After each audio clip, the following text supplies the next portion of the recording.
If you find yourself working with more than one camera in layout, which is a common thing, you can use as many cameras as you'd like. But say you want to, at render time, you want to make sure that all the cameras share the same resolution options. Okay, so like this camera right here, let's go to 6 for camera view. This is our wide shot and this is our close-up shot. Okay, and for each camera, let's go back to perspective. For this camera, P for properties, I'm rendering at 1280 by 960, and then for the wide shot camera, I'm rendering at 640 by 480.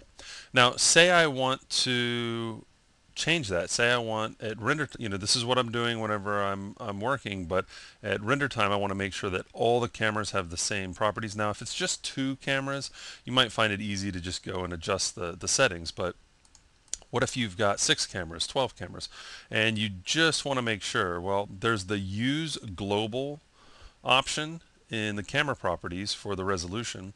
So what I'm going to do is, with this camera selected, I'm going to use global, and see how this all becomes grayed out.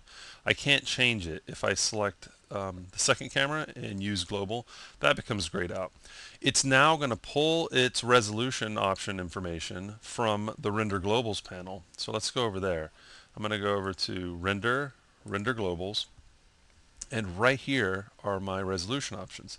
So if I decide to render, say, 1024 by 768, and that's what I'm going to work with at render time, I can just set the options here. Okay, and then if I want to go back, so now no matter what camera I select, let me go to P for properties, it's going to use the information that's in the render globals panel. At any time, if I want to go back to another setting, I can turn use globals off. Notice when I turn it on, this changes to 1024 by 768. I can't select it, but if I turn it off, we've got 1280 by 960. So it's a quick way to make sure that all your cameras are using the exact same options, but it's just a click of the button to get back to the other options that you're working with. So that's just an introduction to use global. It's a great feature when working with multiple cameras in a scene to make sure that they're all consistent with their resolution options.